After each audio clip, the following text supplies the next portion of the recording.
Good morning class. आज हम लोग इस क्लास में डीपीएसपी देखेंगे। डीपीएसपी मतलब डीपीएसपी का फुल फॉर्म होता है directive principle of state policy, जिसको हम हिंदी में क्या कहते हैं, राज्य के नीति निर्देशक सिद्धांत। पॉलिटी में हमने पूरा मूल अधिकार देख रखा है, ठीक ना। उस पर हम ऑलरेडी लेक्चर कंप्लीट कर लिए हैं। अब आज हमें कहाँ देखने हैं, डीपीएसपी देखने, ठीक ना। तो पहले ये देखा जाएगा कि डीपीएसपी क्यों हम पढ़ते हैं, या अपने संविधान में डीपीएसपी क्यों रखा गया है। या एक यहां से भी क्वेश्चन बनता है कि डीपीएसपी को भारत के मतलब भारतीय संविधान में किस भाग में रखा गया है और कहां से कहां तक आर्टिकल इसमें आते हैं। तो सब चीजें धीरे धीरे एक एक चीज आज यहाँ समझनी है आपको, ठीक ना। तो यहाँ पर हम क्या लिखेंगे भैया, ऐसे आप बीचों बीच ऐसे बनाइए, डीपीएसपी लिखिए। इसका मतलब क्या होता है, directive principle of state policy होता है हिंदी में, जिसको हम कहते हैं राज्य के नीति निर्देशक सिद्धांत बोलते हैं, ठीक ना। अब यहाँ पर हमें समझने हैं कि मतलब अगर पहले आपसे पूछ ले बताओ ये किस भाग में रखा गया है। जैसे फंडामेंटल अगर राइट्स की बात करते हैं तो ये भाग 3 में रखा गया है। ऐसे ही अगर आपसे कोई पूछे बताओ डीपीएसपी कहाँ पर है, तो हम कहेंगे भैया देखो डीपीएसपी की अगर हम बात करते हैं तो ये भाग 4 में है। समझ गए, डीपीएसपी किस में है, तो हम कहते हैं भैया डीपीएसपी भाग 4 में है। संविधान के भाग 4 में डीपीएसपी को रखा गया है। अच्छा, अगर यहां से पूछे कि बताओ ये कहां से कहां तक आर्टिकल इसमें रखे गए हैं, तो आपको बताना है आर्टिकल 36 से लेकर 51 तक। समझिए कहां से कहां तक, हम कहेंगे आर्टिकल 36 से लेकर आर्टिकल 51 तक, ठीक ना। फिर ये अगर आपसे पूछा जाए कि जैसे हमने कहा कि भैया मूल अधिकार कहां से लिए गए हैं, तो आप कहते हैं अमेरिका के संविधान से। ऐसे बाबू डीपीएसपी भी कहां से लिया गया है, तो हम कहते हैं डीपीएसपी का जो स्रोत है कहां से है, तो हम कहेंगे भैया आयरलैंड से है। कहां से है, आयरलैंड आपको बताने, ठीक ना। ये आपसे पूछता है कि मतलब बताओ कि डीपीएसपी या राज्य के नीति निर्देशक सिद्धांतों को कहां से हम लोग बाई किए हैं या कहां से हमने लिया है, तो हम कहेंगे भैया आयरलैंड से लिया, ठीक ना। बताओ पॉइंट क्लियर हो रहे हैं कि नहीं क्लियर हो रहे हैं। अब इसमें पहले सबसे पहले आपसे पूछेगा बताओ डीपीएसपी का उद्देश्य क्या है। ये बहुत ही इंपॉर्टेंट पॉइंट है कि ये आपको पढ़ने हैं। समझिए डीपीएसपी को पढ़ने के उद्देश्य क्या है, या आपसे कहेगा भैया इनको अगर अपने भारतीय संविधान में रखा गया है तो किस उद्देश्य से इसे रखा गया है। तो भैया अगर उद्देश्य पूछता है तो हम कहेंगे भैया ये क्या करता है, ये राज्य को कल्याणकारी राज्य बनाता है।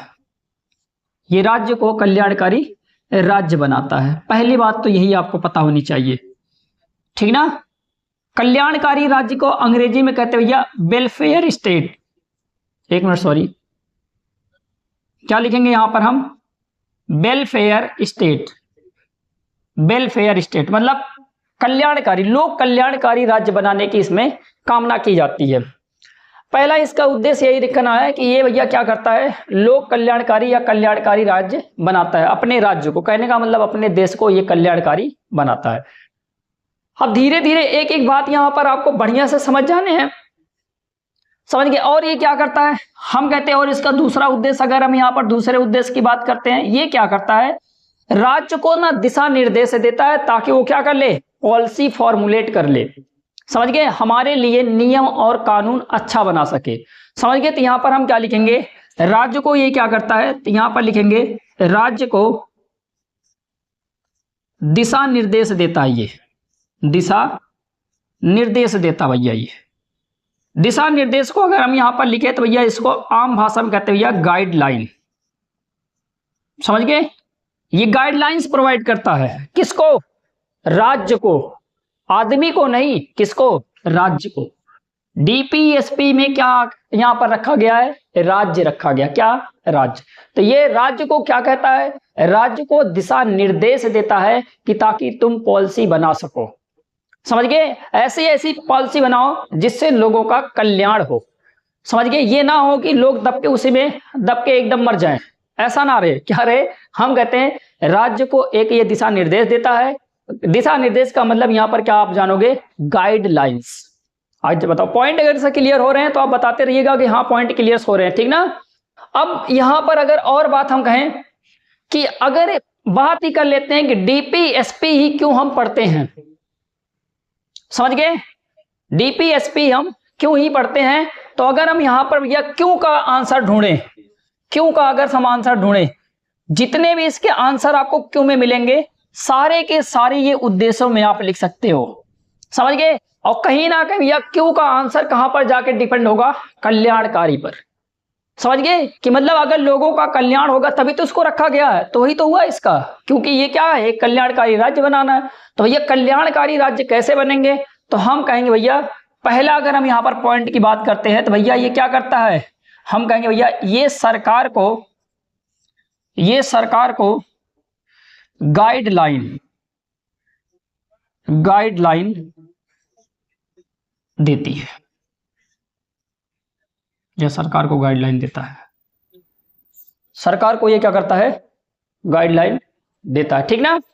फिर हम कहते हैं भैया दूसरे नंबर की अगर बात करते हैं तो हम कहते हैं भैया ये नीतियां बनाने में, क्या बनाने में, नीतियां बनाने में, ठीक ना, नीतियां बनाने में दिशा निर्देश देता ही है,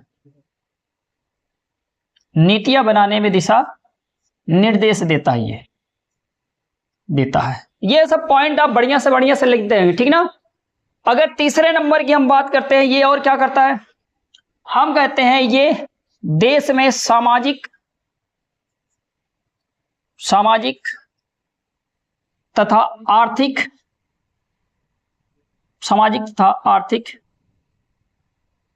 न्याय लाता है, समझ गए। ये क्या करता है, सामाजिक आर्थिक न्याय भी लाता है। अच्छा, और अगर हम बात करते हैं, अगर हम और बात करते हैं तो यहां पर हम क्या लिखेंगे, समाज में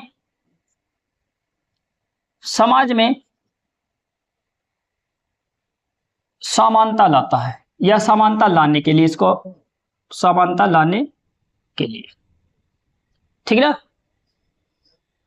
क्या लाने के लिए, समाज में समानता लाने के लिए।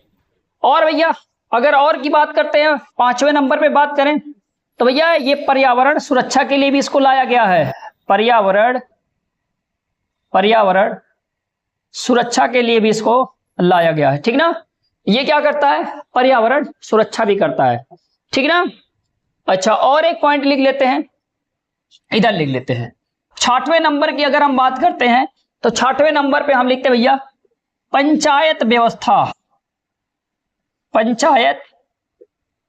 पंचायत व्यवस्था, समझ गए कि मतलब अगर हम पूछ ले कि बताओ इसका क्या कारण है, क्यों इसको हम ला रहे हैं, तो भैया ये पंचायत व्यवस्था, पंचायत सिस्टम, पंचायत प्रणाली भी लाएगा। कहने का मतलब जो आज आप देख रहे होंगे ग्राम पंचायत है, ये किसकी देन है, तो हम कहते हैं ये डीपीएसपी की देन है, समझ गए। इसीलिए तो गांव में एक प्रधान होता है, ये सब किसकी देन है, हम कहें भैया ये सब ग्राम प्रधान की, डीपीएसपी की देन है, ग्राम प्रधान के लिए, सॉरी।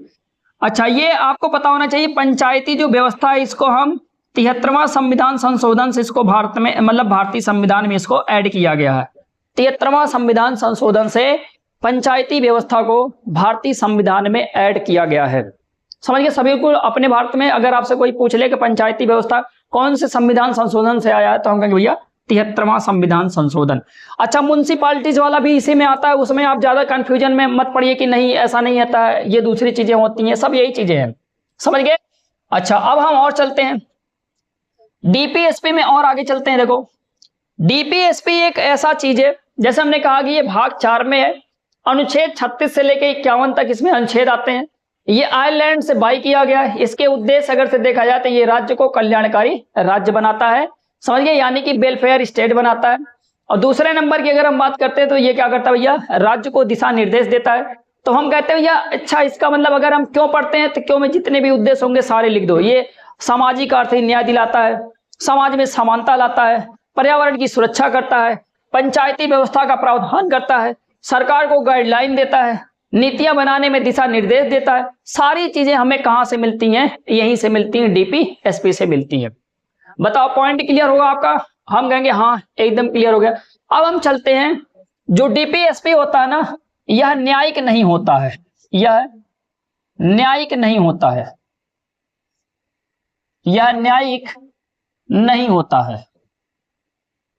न्यायिक का मतलब ये होता बाबू कि ये जस्टिसेबल नहीं है, मतलब अगर आपका कभी भी कुछ उल्लंघन होगा तो आप कहीं पर मतलब कि सुप्रीम कोर्ट आप नहीं जा सकते। जैसे हमने कहा कि अगर हमारे मूल अधिकारों का उल्लंघन होता था या हनन होता था तो हम कहां जाते थे भैया, हम सीधे सुप्रीम कोर्ट जाते थे आर्टिकल 32 के तहत। लेकिन अगर यहाँ की अगर हम बात करते हैं, ये डीपीएसपी की अगर हम बात करते हैं तो ये न्यायिक नहीं होता। अगर इसका कभी उल्लंघन होता है या हनन होता है तो आप कहां नहीं जा सकते हो, तो हम कहते हैं हम सुप्रीम कोर्ट नहीं जा सकते हैं। मतलब ये क्या नहीं है, मतलब ये इनफोर्स नहीं कर सकते हो आप, इनफोर्सिएबल नहीं है ये, समझ गए, इनफोर्सिएबल नहीं है ये, इनफोर्सिएबल नहीं है, समझ गए, ना तो ये जस्टिसेबल है ना तो ये इनफोर्सिएबल है। समझ गए पॉइंट कि मतलब आप सुप्रीम कोर्ट जाने के लिए मतलब आप सुप्रीम कोर्ट नहीं जा सकते, कहने का मतलब ये है। इतना केवल याद रखोगे। अगर आपका कभी भी डीपीएसपी हनन होता है, इसलिए कहा जाता है डीपीएसपी हनन होता ही नहीं, क्योंकि डीपीएसपी आपको थोड़ी दिया गया है। डीपीएसपी किसको दिया गया है, राज्य को दिया गया है। समझिए कि नहीं समझिए, तो कहां से ये भैया जस्टिसेबल होगा, कहां से ये न्यायिक होगा, कहां से ये भैया मतलब अगर कहां से ये इनफोर्सिबल होगा कि ये आपका उल्लंघन हो रहा, कहीं नहीं हो सकता। ये तो प्रावधान है ना, एक गाइडलाइन है, दिशा निर्देश है आपके लिए। मतलब सरकार से ये उम्मीद, ये कामना की जाती है कि ये आपको अधिकार दे। अगर वो नहीं देना चाहेगा तो उसमें आप कुछ नहीं कर सकते। समझ गए पॉइंट। तो ये पॉइंट आपको क्लियर करके अपने दिमाग में एकदम भर लेने हैं कि हाँ यही चीजें इसमें होती ही होती हैं, ठीक ना, समझ गए। यानी यहां पर अगर आपको लिखना है तो ऐसे लिख सकते हो, कोर्ट में नहीं जा सकते, कोर्ट में नहीं जा सकते। सरकार चाहेगी देगी, नहीं चाहेगी नहीं देगी, समझ गए। लेकिन ये प्रावधान करता है कि ताकि सरकार आपको दे। समझ गए कि नहीं समझ गए। ऐसे ही बाबू क्या हुआ, केस आया था डीपीएसपी से जुड़ा, ये केस आया था चंपकम दोयराय राजन केस। कौन सा केस, इसको मैं उसमें भी पढ़ाया हूं, इसमें भी पढ़ा रहा हूं। चंपकम दोयराय राजन केस। इस केस में क्या हुआ था, ये आया था 1951 में। इस केस में कहा गया ये जो फंडामेंटल राइट्स होता है ना, ये बाबू बड़ा होता है किससे, डीपीएसपी से, डीपीएसपी से। कहने का मतलब fundamental rights is the more powerful than DPSP. समझ गए। मेरा कहने का मतलब यह है कि जो आपका मूल अधिकार है ये ज्यादा पावरफुल है, यानी कि ज्यादा शक्तिशाली है किसकी तुलना में, डीपीएसपी की तुलना में। क्योंकि बाबू ये किसको मिला है, ये व्यक्ति विशेष को मिला है। डीपीएसपी किसको मिला है, ये राज्य को मिला है। तो चंपकम दोयराय राजन केस में क्या बताया गया भैया कि भैया मूल अधिकार जो होता है ये ज्यादा शक्तिशाली होता है डीपीएसपी की तुलना में। समझ गए। फिर एक केस आता बाबू, हम कहते हैं एक केस इससे जुड़ा और आता है, केशवानंद भारती केस। कौन सा case, Kesavananda Bharati case, Kesavananda Bharati case. ये केस आपका आया है 1973 में। कब आया ये, 1973 में। और इस केस में क्या बोला गया है, इस केस में बोला गया है देखो, फंडामेंटल राइट्स यानी कि मूल अधिकार और डीपीएसपी दोनों बराबर के महत्वपूर्ण है, बराबर के महत्वपूर्ण है। मतलब ये दोनों के अलग अलग ही महत्वपूर्ण है, इसलिए दोनों हमारे लिए जरूरी है। हमारे लिए मूल अधिकार भी जरूरी है, हमारे लिए डीपीएसपी भी जरूरी है। इसलिए यहां पर बोला गया है किसी के साथ यहां पर हम भेदभाव नहीं करेंगे। जितना हमारे लिए फंडामेंटल राइट्स जरूरी है उतना ही जरूरी डीपीएसपी भी हमारे लिए है। याद आ गया भैया आपको, समझ गए, समझ गए कि नहीं समझ गए। तो दोनों यहां पर महत्वपूर्ण है, समझ गए होंगे अब आप। अच्छा एक और यहां पर हमें लिखेंगे, तीसरे एक और लिखते भैया। एक केस और आया था कि वहां पर अगर आपसे पूछा जाए क्या कहा था भैया, एक केस आया था जिसको हम बोलते हैं मिनर्वा मिल केस। ये जो मिनर्वा मिल केस था ये आया था 1980 में। कब आया था मिनर्वा मिल केस, 1980 में। और ये जो मिनर्वा मिल केस था इसमें क्या बातें बोली गई हैं, इसमें बोला गया है, देखो एक मिनट इसको हम थोड़ा नीचे कर देते हैं ताकि आपको कोई दिक्कत ना हो। 6वें नंबर पे हमने यहां पर क्या लिखा था, पंचायत व्यवस्था। अगर बात इसकी बाबू करते हैं तो ये किस नंबर पे हमें लिखना है हम, अच्छा यहां पर लिखे थे 73वां संविधान संशोधन में लिखे थे।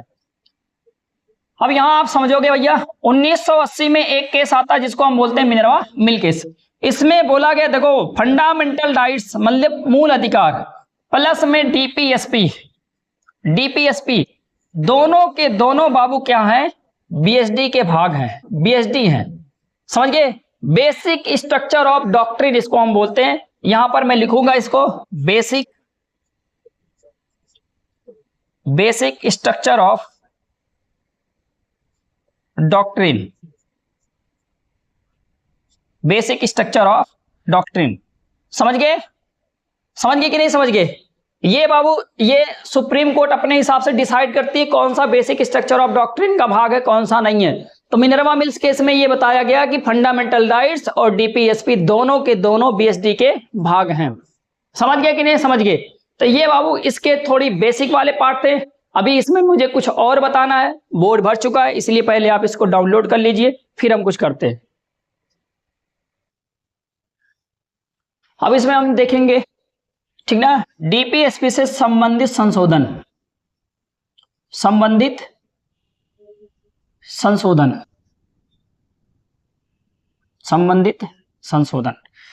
देखो संशोधन की अगर हम बात करते हैं तो बाबू जो डीपीएसपी में सबसे बड़ा संशोधन हुआ है वो हुआ है 42वां संविधान संशोधन। समझ गए, 42वां संविधान संशोधन हुआ है। समझ गए। अगर आपसे पूछा जाए कि 42वां संविधान संशोधन कब हुआ है तो बाबू आपको बताना है 1976 में हुआ था। समझ गए। ये माना जाता है कि ये डीपीएसपी में सबसे बड़ा संशोधन माना जाता है। ये समझ गए, डीपीएसपी में सबसे बड़ा संशोधन यही माना जाता है। और आपको मैं बता दूं इसमें क्या क्या जोड़ा गया था। बाबू देखो ध्यान से देखना है, आर्टिकल 39A जोड़ा गया था और बाबू क्या जोड़ा गया था, 43A जोड़ा गया था और क्या जोड़ा गया था, हम कहेंगे भैया 48A जोड़ा गया था। ए जोड़े गए थे ठीक ना, 39 से 43 से और 48A जोड़े गए थे। समझ गए कि नहीं समझ गए। अच्छा एक संशोधन और होता है बाबू, उसको हम बोलते हैं 44वां संविधान संशोधन। कौन सा, 44वां संविधान संशोधन। ये कब हुआ था, 1978 में हुआ था। कब, 1978 में हुआ था। अब हम कहते हैं भैया इसमें क्या क्या किया गया, हम कहें भैया जो आर्टिकल 45 था ना, 45 आर्टिकल 45 इसको क्या कर दिया गया, इसको बदल दिया गया था।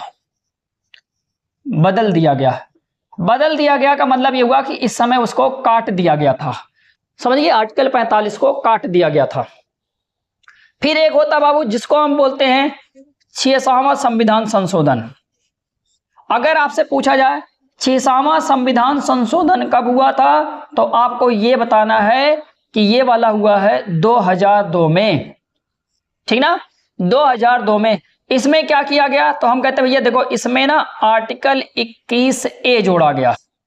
समझ गए। और ये क्या भैया, ये है जो शिक्षा नहीं था, शिक्षा को बाबू मूल अधिकार बना दिया गया था, फंडामेंटल राइट्स बना दिया गया था। यानी कि भैया आर्टिकल 21A के तहत शिक्षा को मूल अधिकार बताया गया है। समझ गए, मूल अधिकार बताया गया है। लेकिन याद रखे रहना 6 से 14 वर्ष के लिए, ठीक ना। कहां से कहां तक तो हम कहेंगे भैया 6 से लेके 14 वर्ष के लिए। अभी आएगा सब, टेंशन मत लीजिए, अभी तो जब आर्टिकल चलेगा तब सब इसमें आएगा। अभी तो ये केवल ऊपर चीजें बनाई जा रही, ठीक ना। और बाबू देखो, और आर्टिकल 45 को यहां पर फिर से लिखा गया। इसमें आर्टिकल 45 को बदल दिया गया, मतलब काट दिया गया था। और आर्टिकल 45 को जाके कहां लिखा गया, फिर हम यहां पर लिखेंगे नया लिखा गया। समझ गए, नया लिखा गया। समझ गए कि नहीं। ये 46वां संविधान संशोधन में हुआ था। अब देखो इतनी बातें हो गई। अब हम क्या कहते हैं कि ये जो डीपीएसपी होता है इसमें 3 प्रकार के सिद्धांत इन्वॉल्व होते हैं। समझ गए। अगर हम डीपीएसपी की बात करते हैं तो डीपीएसपी में 3 प्रकार के सिद्धांत होते हैं और तीनों सिद्धांत को समझने के लिए पहले इनको हमें इरेज करना पड़ेगा, तभी तो हम समझ पाएंगे। कहां लिखेंगे हम लोग, समझ गए। और केस समझेंगे वहां पर अलग से।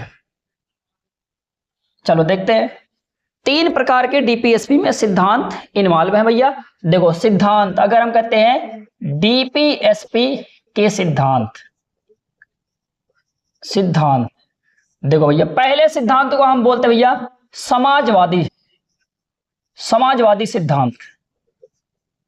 समाजवादी सिद्धांत और दूसरे सिद्धांत को हम यहां पर क्या बोलेंगे भैया, गांधीवादी सिद्धांत, गांधीवादी सिद्धांत। और भैया अगर हम तीसरे की बात करते हैं तो इसको हम बोलते हैं भैया उदार बौद्धिक सिद्धांत, उदार बौद्धिक सिद्धांत। ये आपको पॉइंट ना एकदम दिमाग में भर लेने हैं, समझ गए कि नहीं समझ गए, पॉइंट समझो केवल यार, ज्यादा कुछ है नहीं, समझ गए, इसमें आपको अब थोड़ी थोड़ी चीजें चलेंगी, ठीक ना। अगर हम कहते हैं भैया कि बताओ समाजवादी सिद्धांत कौन सा है, गांधीवादी सिद्धांत कौन सा है और उदार सिद्धांत कौन है, अब एक एक सिद्धांत हम देखेंगे कि मतलब समाजवादी सिद्धांत से इसमें कौन कौन सा अनुच्छेद यहाँ पर ऐड है, या हम देखेंगे गांधीवादी सिद्धांत से इसमें कौन कौन सा अनुच्छेद ऐड है, या फिर हम देखेंगे भैया उदार बौद्धिक सिद्धांत में कौन कौन से अनुच्छेद ऐड है, वहीं पर हम अनुच्छेद पढ़ेंगे अब, ठीक ना। लिखिए भैया, आप लिखिए पहले, पहला लिखिए आप, ठीक ना। पहला हम क्या लिखेंगे, समाजवादी सिद्धांत। अब देखो समाजवादी सिद्धांत की अगर हम बात करते हैं तो इसमें कौन कौन से आर्टिकल्स आते हैं, पॉइंट चलते हैं भैया, ठीक ना। अगर ये कभी आपसे पूछ ले कि समाजवादी सिद्धांत में बताओ कि डीपीएसपी की कितने आर्टिकल आते होंगे, पहले मैं यहां पर आपको ना आर्टिकल ही लिख देता हूं कि कौन कौन से आर्टिकल इसमें आते हैं, ठीक ना। पहले लिखो ये आर्टिकल 38, 39, 39A, ये सारे के सारे किसमें आएंगे, हमने कहा भैया 41, 42, 43A, ये 43A लिखना है, ठीक ना। 47, ये सारे किसमें आते हैं, हम कहते हैं भैया ये सारे किसमें आते हैं, समाजवादी सिद्धांत में आते हैं। अब आपसे दूसरी बात ये पूछता है, ये बताओ जो समाजवादी सिद्धांत है इसके उद्देश्य क्या हैं, तो आप कहोगे सामाजिक एवं आर्थिक न्याय, समझ गए। इस सिद्धांत का उद्देश्य क्या है, इस सिद्धांत का उद्देश्य अगर आपसे पूछा जाए तो क्या है, तो हम कहेंगे भैया इसका उद्देश्य है सामाजिक एवं आर्थिक न्याय।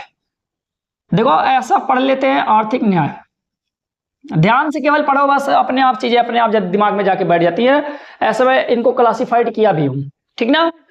कभी कभी पूछ लेता ना, बताओ इनमें से कौन सा आर्टिकल समाजवादी सिद्धांत को यहाँ पर रिप्रेजेंट कर रहा है, तो बाबू ये आपको पता होना चाहिए कि 38, 39, 39 है, 41, 42, 43 है और 47 किसको रिप्रेजेंट करते हैं, तो हम कहते हैं ये सामाजिक एवं आर्थिक न्याय को रिप्रेजेंट करते हैं। तो अब हम देखते हैं भैया कि अगर कभी आपसे ये क्वेश्चन पूछ लिया जाए, चलो बताओ भैया आर्टिकल 38 में क्या है, 38 में क्या है कि जो क्या पता चल रहा है, समाजवादी सिद्धांत पता चल रहा। अगर हम आर्टिकल 38 की बात करते हैं तो यहां पर हम लिखेंगे भैया लोक कल्याणकारी राज्य, लोक कल्याणकारी राज्य, समझ गए, लोक कल्याणकारी राज्य। ये पॉइंट क्लियर हो गया आपका, ये समझ गए। 38 में क्या है, लोक कल्याणकारी राज्य है, 38 में क्या है, लोक कल्याणकारी राज्य, याद हुआ आपको। चलते हैं फिर हम कहते हैं कि हमने कहा कि आर्टिकल 39 में हम क्या देख लिए ऐसा कि जिसको हमने बोल दिया कि ये समाजवादी सिद्धांत इसमें से झलक रहा है, समझ गए। क्या हमने इसमें देख लिया कि ये समाजवादी सिद्धांत झलक रहा है, तो भैया कहेंगे भैया इसमें किसकी बात की गई है, समान वेतन की बात की गई है। देखो झलका कि नहीं झलका, समान वेतन की बात की गई है, इसमें तीन चीजें हैं, ठीक ना, समान वेतन की बात की गई है। और भैया दूसरे नंबर पर इसमें किसकी बात की गई है, संसाधनों का उचित वितरण पर बात किया गया है, समझिए किस पे, हम कहते हैं भैया संसाधनों का समान वितरण, अच्छा यहां पर बताओ समान वेतन का मतलब क्या है। समान वेतन का मतलब ये होता है कि अगर कहीं पर एक पुरुष है और एक महिला है, दोनों अगर काम वही है तो दोनों को समान वेतन मिलेगा, समझिए। जैसे आज के समय में आपको दिख रहा होगा कि जितने भी प्राइवेट स्कूल्स होते हैं वहां पर जो पुरुष समुदाय होता है उसको थोड़ी सैलरी ज्यादा दी जाती है एज कंपेयर टू वुमेन्स, समझ गए, महिला की तुलना में उनको थोड़ी सी सैलरी ज्यादा दी जाती है, मतलब यहाँ पर समान वेतन नहीं है। समान वेतन का मतलब ये होता है कि अगर आप दोनों लोग पढ़ा रहे हो, सेम क्लास में पढ़ा रहे हो, सेम स्टैंडर्ड पे पढ़ा रहे हो, तो दोनों की सैलरी क्या होनी चाहिए, समान होनी चाहिए, तो उसको हम क्या बोलते हैं, समान वेतन बोलते हैं, ठीक ना। ऐसे कह रहा हूं ये संसाधनों का समान वितरण, कि अगर हमने कहा कि कहीं पर गरीब समुदाय है, कहीं पर अमीर समुदाय है, लेकिन फिर भी सभी जगहों पर क्या होने चाहिए, संसाधन समान रूप से उपलब्ध होने चाहिए। ये नहीं कि अमीर है तो वहां पर ज्यादा संसाधन उपलब्ध करवा दो, अगर कहीं पर गरीब है तो वहां पर कम संसाधन उपलब्ध करवाओ। This is bad. समझ गए? ये क्या है? गलत चीजें, ऐसी चीजें नहीं होनी चाहिए, ठीक ना। फिर हम कहते हैं तीसरे नंबर पे इसमें क्या हम लिखेंगे? तीसरे नंबर पे हम लिखेंगे भैया बच्चों की सुरक्षा। क्या लिखेंगे इसमें? बच्चों की सुरक्षा। ये तीन चीजें इसमें आपको मिलेंगी। कहां पर? आर्टिकल 39 में बच्चों की सुरक्षा की भी बात इसी में की गई है। जैसे ये होता ना कि भैया बच्चा पता नहीं कहाँ इस समय चल रहा है, पता नहीं अच्छा खाना खा रहा है कि नहीं खा रहा है, मतलब सही जगह पे काम कर रहा है कि नहीं कर रहा है, कि एकदम छोटा से उसको ले जाके ये लोग किसी फैक्ट्री में काम करवा रहे हैं। तो ये सब जो बच्चों की सुरक्षा वाला काम है, ये भी किसको ध्यान देना है? राज्य को। इन सब चीजों के लिए राज्य क्या करती है? उचित प्रतिबंध बनाती है, या उचित क्या क्या काम, मतलब यह नियम कानून लेके आती है ताकि फैक्ट्रियों में बच्चे ना जाने पाए। समझ गए कि नहीं समझ गए? अच्छा, पॉइंट अब चलते भैया आगे चलते हैं। अगर हम आगे की बात करते हैं आर्टिकल 39A की, 39A की, इसमें आप लिखेंगे भैया free legal aid. Free legal aid, ठीक ना, एड। इसका मतलब ये होता है बाबू, ठीक ना, कानूनी रूप से आपको फ्री सेवा दी जाएगी, ठीक ना। समझ गए कि नहीं समझ गए? तो यहां पर आप हिंदी में लिख सकते हो कि कानूनी रूप से फ्री सेवा दी जाएगी। जैसे मान लो कि कभी कभी आपको किसी वकील की जरूरत पड़ती है तो आपको क्या मिलेंगे? सरकारी वकील मिलेंगे, क्योंकि आप प्राइवेट वकील को अफोर्ड नहीं कर सकते हो। तो इसके लिए सरकार ने क्या बना के रखा है? Free legal aid. कि मतलब इससे आप क्या कहोगे? कहोगे भैया हमें सरकारी वकील चाहिए, तो सरकारी वकील आपको फ्री में मिलेगा। समझ गए? ऐसे करके हम कहते हैं ना एक नालसा बनाया गया जिसको हम बोलते हैं NALSA, नालसा। समझ गए? इसके थ्रू क्या होता है? आपको फ्री में वकील प्रोवाइड कर दिए जाते हैं ताकि वकील आपके केस को लड़ सके, ठीक ना। जैसे जिनके पास पैसा होता है वो प्राइवेट हायर कर लेते हैं, लेकिन जिनके पास पैसे नहीं होते वो थोड़ी प्राइवेट हायर कर पाएंगे। तो ये वाली चीज इसमें आती है, ठीक ना। अब हम कहते हैं भैया अगला देखे थे आर्टिकल 41, क्योंकि 40 इसमें नहीं आता बाबू। 40 अभी हम दूसरे वाले जब चलेंगे गांधीवाद में तब वहां पर ये मिलेगा 40 हमें, यहाँ पर 40 नहीं आता है। समझ गए? तो 40 में जो भी बातें होंगी उसको भी वहां पर हम लोग लिखेंगे। समझ गए? 41 में किसकी बात की गई है भैया? बेरोजगारी की बात की गई है। यहाँ पर केवल जो समाजवादी तत्व होंगे या समाजवादी सिद्धांत होंगे केवल उनको यहाँ पर रखा गया है, ठीक ना। जो समाज से जुड़ी चीजें हैं हमने कहा भैया यहाँ पर किसको रखा है? बेरोजगारी को रखा गया है। समझ गए? बेरोजगारी, बेरोजगारी दूर करने के लिए सरकार का ये भैया, सरकार का ये अधिकार है कि सरकार क्या करेगी? उसके लिए आपको तरह तरह के काम लेके आएगी। चलो भैया चक्रोड बनाने हैं, चलो भैया आपको सड़क बनाने हैं, चलो आपको ये करने हैं, चलो आपको वो करने हैं। तो उसमें सरकार आपकी गारंटी लेगी कि आपको रोजगार जरूर मिलेगा ताकि आप बेरोजगार ना बैठो। समझ गए पॉइंट? जैसे हमने कहा कि भैया बेरोजगारी में एक आपने सुना होगा मनरेगा। सभी लोगों ने सुना होगा मनरेगा, ऑब्वियसली सभी लोगों ने सुना होगा। इसमें किसी में भैया यहाँ पर दो बात है ही नहीं कि सभी लोगों ने इसका नाम तो सुना ही होगा, क्योंकि भैया हर गांव में ये सब सारी चीजें चल रही है, तो मतलब यहाँ पर तो होना ही होना, ठीक ना भैया। दूसरी बात इसमें क्या बोली गई है? दूसरी बात इसमें क्या बोली गई है? अगर भैया हम कहेंगे दूसरी बात की इसमें हम बात करते हैं तो इसमें बोला गया भैया जो वृद्ध लोग है ना उनको सहायता देना है, ठीक ना। तो हम यहाँ पर क्या लिखेंगे? वृद्धा अवस्था में सहायता। आप लोगों को आपने पढ़ा होगा कि वृद्धा पेंशन दी जाती है। जो लोग बूढ़े हो जाते हैं 60 साल के ऊपर हो जाते हैं उनको क्या मिलता है? वृद्धा पेंशन मिलता है। तो किस आर्टिकल के थ्रू मिलता है? आर्टिकल 41 के थ्रू मिलता है, ठीक ना। आर्टिकल 41 के थ्रू मिलता है। समझ गए कि नहीं समझ गए? तो बेरोजगारी हो गया, वृद्धावस्था में सहायता भी इसी में आपको दिए जाते हैं, ठीक ना। इतने पॉइंट अगर से क्लियर हो गए हैं तो भैया और चलते आर्टिकल किस पे चलेंगे भैया? 42 पे। आर्टिकल 42 में बाबू मैटरनिटी रिलीफ दी जाती है। जैसे अगर कोई भी लेडी प्रेग्नेंट होगी, समझ गए, तो उसके खाने के लिए उसको तरह तरह की क्या चीज आएंगी? चीजें प्रोवाइड करवाई जाएंगी ताकि जो बच्चा हो वो स्वस्थ पैदा हो।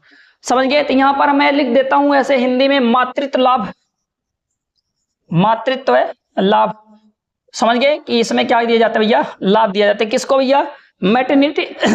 मैटरनिटी रिलीफ दी जाती है। कहने का मतलब ये हुआ अगर कोई भी लेडी प्रेग्नेंट है तो उसको भी सहायता दी जाती है ताकि वो अपने बच्चों को स्वस्थ तरीके से पैदा कर सके। ऐसा ना रहे कि उसको भैया तरह तरह के रोग हो, कुपोषण हो, ये सब तरह तरह की बीमारियां हो, ऐसा सब सारी चीजें ना रहे।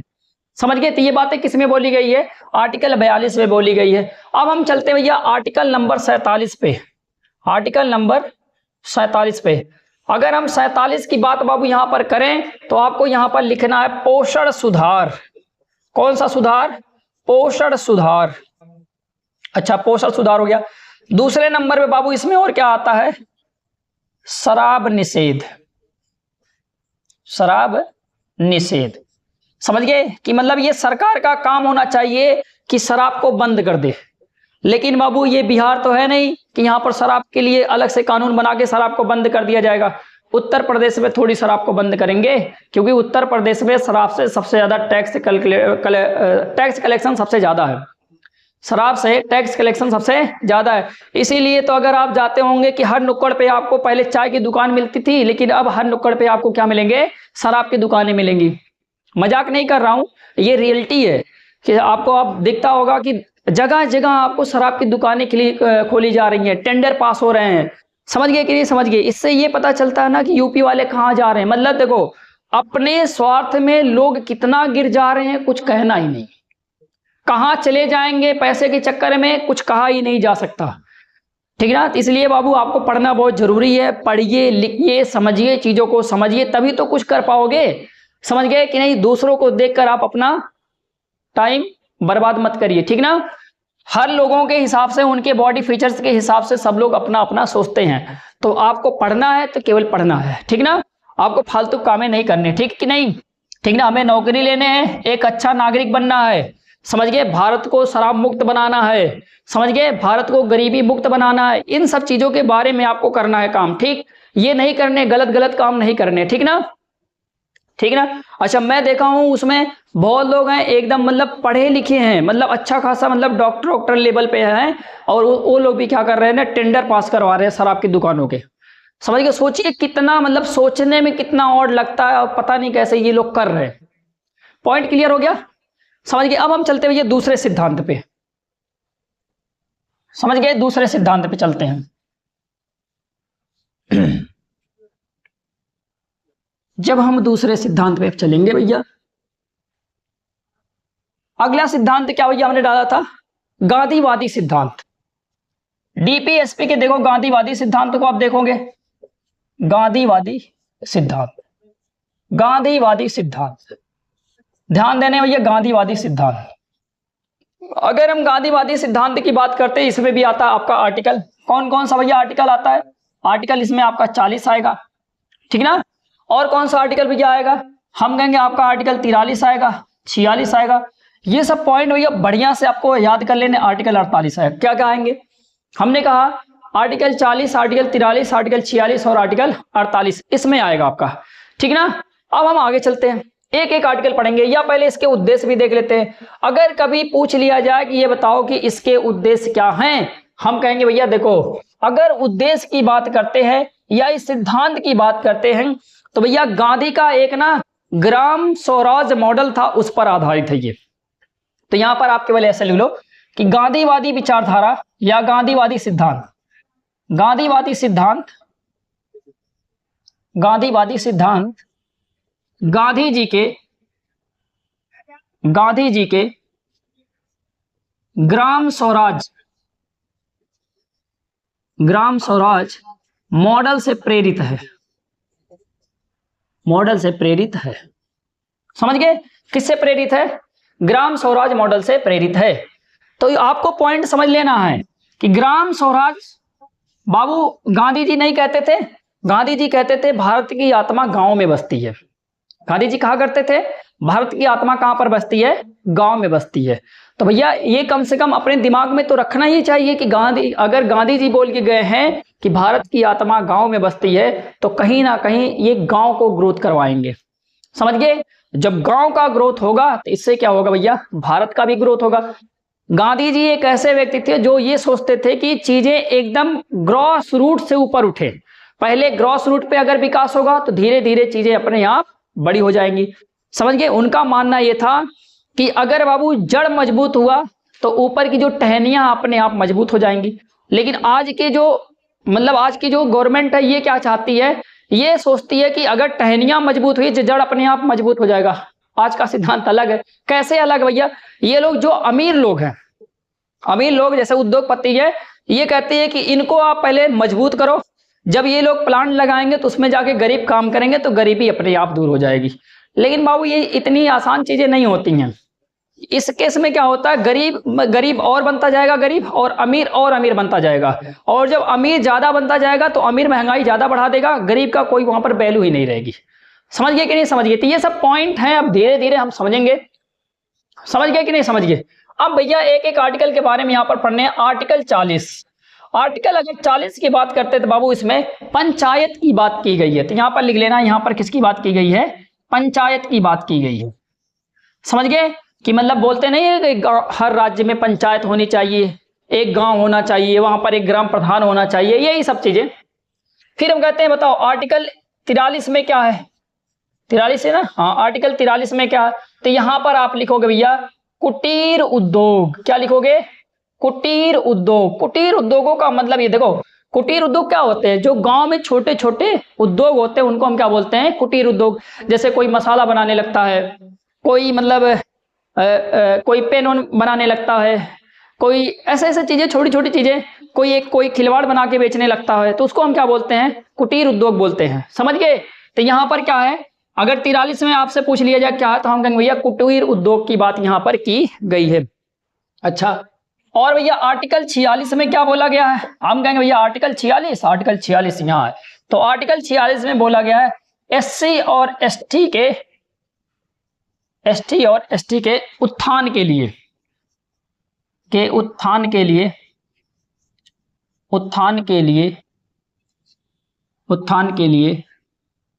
राज्य प्रावधान करेगी। ये पॉइंट समझते रहिएगा आप लोग। समझिए कि यहाँ पर एससी और एसटी को उठाने की बात की जा रही है। या समझ आना कि आरक्षण वाला काम यहाँ पर चल रहा है, ठीक ना? उनको अलग से लोनिंग कर दी जाएगी, ये सब सारी चीजें इसमें आ जाएंगी आपकी, ठीक ना? अगर हम कहें भैया 48 में कौन सी बात हुई है? 48 देखो, हमेशा उत्तर प्रदेश में विवादित मामला इसी पर रहता है। यहां पर बाबू बोला गया है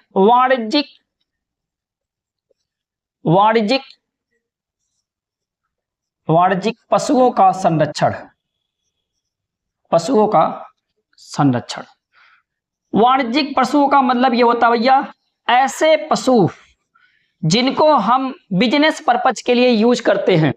कहने का मतलब ये हुआ, जैसे हमने कहा गाय, भैया जो दूध देती है, जैसे हमने कहा गाय दूध देती है, इसका मतलब गाय एक वाणिज्यिक पशु हुई, क्योंकि इसके दूध को हम बेचते हैं, इससे हमारी क्या चलती है? रोजी रोटी चलती है। इसलिए यहां पर गाय संरक्षण की बात की गई है। गाय संरक्षण की बात की गई। यहां पर किसकी बात?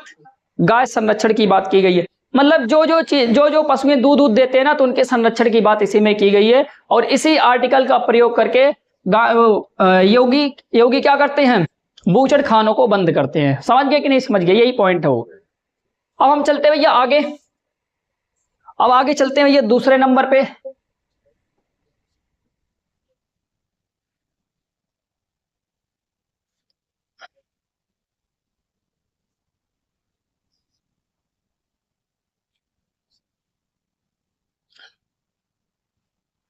आगे भैया तीसरे नंबर पर हमने क्या देखा था? उदार बौद्धिक सिद्धांत। ये भी तो एक सिद्धांत अभी हमने देखा। अब हम कहते हैं भैया इसमें कौन कौन से आर्टिकल आते हैं? देखो भैया इसमें आर्टिकल कौन कौन से आएंगे भैया? आर्टिकल 44 बहुत इंपॉर्टेंट आर्टिकल है, इस समय बहुत न्यू यूज में चल रहा है, तो इसके लिए इसको याद रखेंगे। 45 भी इसी में आता है, ठीक ना? 48 ही आता है, 48 उसमें देख लिए थे। अब यहाँ पर क्या देखने हैं? 48 ए देखने हैं। और कौन सा आएगा? जितने बचे हैं सभी लिख दो, 49, 50 और 51। 2 और बचे अभी, 36 और 37, अभी उनको बाद में बता देंगे आपको।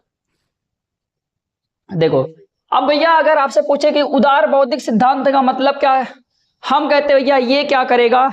ये भारत को मॉडर्न बनाएगा, आधुनिक बनाएगा। समझ गए? और क्या करेगा भैया? लोकतांत्रिक गणराज्य बनाएगा। तो यहां पर 2 चीजें ऐसे लिख लेना कि ये क्या करता है भैया? ये राज्य को आधुनिक तथा लोकतांत्रिक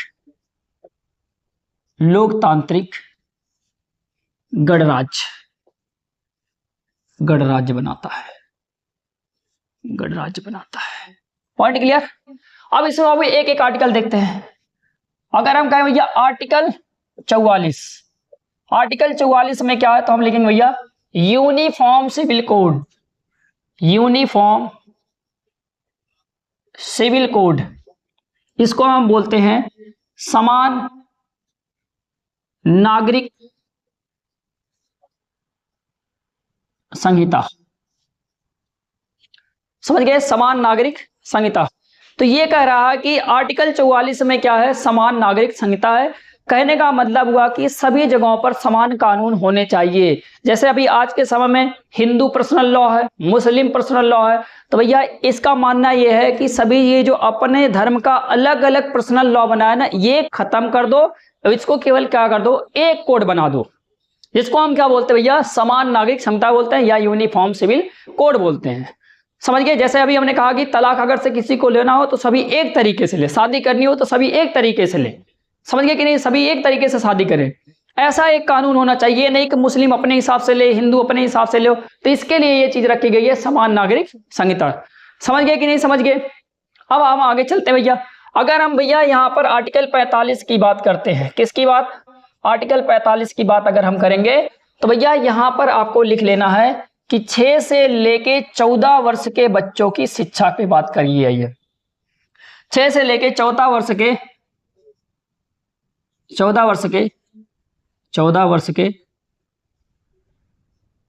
बच्चों को शिक्षा दी जाएगी, शिक्षा, ठीक ना। 6 से लेके 14 वर्ष के बच्चों की शिक्षा पर यहां पर बात की गई है कि मतलब अगर कोई बच्चा 6 से लेके 14 वर्ष का है तो उसको शिक्षा जरूर प्रोवाइड करवानी है। और बाबू यहीं से संविधान संशोधन करके हम कहते भैया हमने जोड़ा है क्या, आर्टिकल 21(1) जोड़ा है। अब इसको बाबू क्या बना दिया गया है, शिक्षा को मूल अधिकार बना दिया गया, मतलब शिक्षा को फंडामेंटल राइट्स बना दिया गया है। लेकिन बाबू केवल कितने को, 6 से लेकर 14 वर्ष के लिए, ठीक ना। और इसको किससे, किस संविधान संशोधन से जोड़ा गया है, 86वां संविधान संशोधन। समझ गए, कॉन्स्टिट्यूशन अमेंडमेंट एक्ट 2002, ये याद रहना चाहिए आपको, ठीक ना। फिर हम कहते हैं भैया हम आगे आते हैं आर्टिकल 48 में आते हैं, 48A में। बाबू यहां पर क्या है, तो हम कहते हैं भैया यहां पर है पर्यावरण संरक्षण। क्या है यहां पर, हम कहते हैं भैया यहां पर है पर्यावरण संरक्षण। ये पॉइंट आप समझते रहिएगा। क्या मैं यहां पर बोल रहा हूं पर्यावरण संरक्षण, कि मतलब अपने पर्यावरण को बचा के रखना। ये कहीं ना कहीं अगर कोई भी पर्यावरण का संरक्षण कर रहा है तो ये कहीं ना कहीं इंटेलेक्चुअल चीजें चल रही हैं, कि मतलब बुद्धि वाली बात की जा रही है। समझ गए, यहाँ पर शिक्षा को बढ़ाया जा रहा है, मतलब कहीं बुद्धि वाली बात की जा रही है, ठीक ना। यहाँ पर देखो समान नागरिक संहिता को समान दिया जा रहा है, मतलब इसको अगर हम चाहते तो ये सामाजिक वाले में भी ला सकते थे, लेकिन यहाँ पर भी कहीं ना कहीं बुद्धि की बात की जा रही है, इसलिए इसको यहाँ पर रखा गया है, ठीक ना बाबू।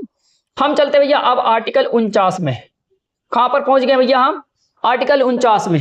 आर्टिकल 49 में क्या भैया, जितने राष्ट्रीय स्मारक है उनकी सुरक्षा या उनकी संरक्षण, राष्ट्रीय स्मारकों का संरक्षण।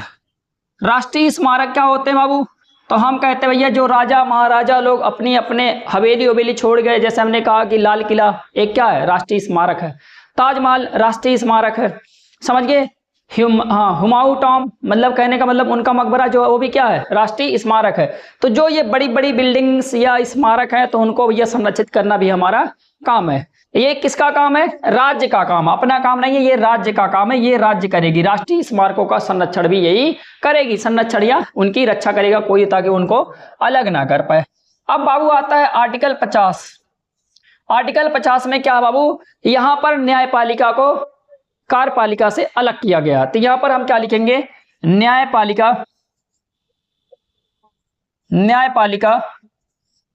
और कार्यपालिका का पृथक्करण,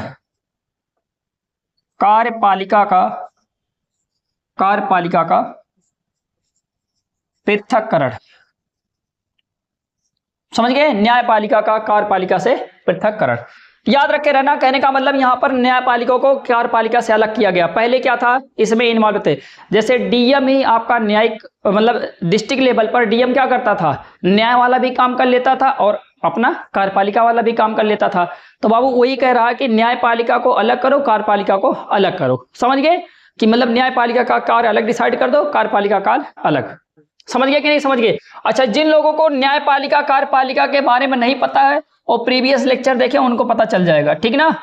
आर्टिकल अगर हम 51 की बात करते हैं तो यहां पर हम लिखेंगे भैया अंतरराष्ट्रीय शांति की बात की गई है, अंतरराष्ट्रीय शांति की बात की गई है। समझ गए कि नहीं? अंतरराष्ट्रीय शांति का मतलब ये होता है कहीं पर जैसे हमने कहा अटैक्स हो रहे हैं तो बाबू वहां पर बहुत हमें ध्यान से काम करनी है। समझ गए? तो वहां पर अंतरराष्ट्रीय शांति बना के रखना है, समझे, इंटरनेशनल पीस को बना के रखना है। ये बाबू आपके डीपीएसपी हो गए हैं। अच्छा, डीपीएसपी में एक दो चीजें और हैं, उनको मैं यहीं पर बगल में समझा देता हूं, आप लिख लेंगे। समझ गए? जैसे कभी कभी ना डिफरेंस पूछता है, बाबू फंडामेंटल राइट्स में और किसमें, डीपीएसपी में।